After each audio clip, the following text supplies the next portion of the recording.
Now, this system is affecting travel across parts of our state right now. KCCI's Pepper Papura is on the road in a KCCI Storm Chaser.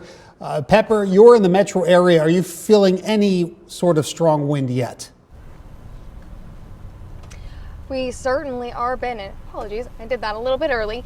But yeah, right now we're just kind of coming out of Ankeny, heading north on 35 towards Ames, actually in a little bit of traffic right now at the moment. But up until just a minute ago, we were going pretty well and definitely starting to feel some of those big gusts. I've been talking with my photographer here, Henry Hahn, and he was telling me it's definitely starting to feel some of the motion. You can even hear some of the, attachments on our roof rattling around a lot more just compared to a couple hours ago. So you can imagine for what that's like in a vehicle like ours, much less compared to something like, say, a semi-trailer, which is, you can probably see one of those just in front of us. Now, we are seeing a few less semis on the road compared to a few hours ago, but there is certainly still some of them out there. Hopefully are working to try and find somewhere to spend tonight, because things are, like Jason was saying, only going to get worse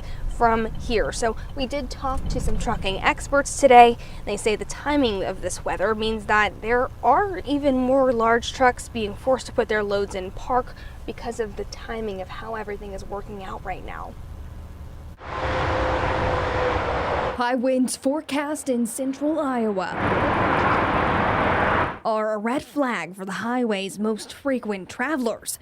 Truckers. My first thought is always the safety of my drivers. FC Trucking owner Cassie Cannon says high winds, low temperatures, and poor visibility expected tomorrow has her watching the weather closely. My last thing I want as a truck owner is to have drivers that are stuck on the side of the road in a cold truck that's not running. Across the state, crews are weighing similar decisions, and some are already parking loads. If there's a blizzard coming across I-80, a lot of trucking companies in Iowa, they're parking those trucks. Iowa Motor Truck Association President Brendan Neville says Iowa's accustomed to lots of truck traffic. I-80 and I-35, essentially are the crossroads of America. But the timing of this storm could mean even more drivers across Iowa seeking shelter. Especially in the middle of the week, that's when a lot of trucks are also moving. So when you have a blizzard or a weather incident on a Tuesday, Wednesday, or Thursday, you're even going to have heavier truck traffic. Plus, Cannon says the overlap of winter weather with a late running construction season means salt and dump trucks are out simultaneously. Both of those come together along with all the other transportation that would normally happen.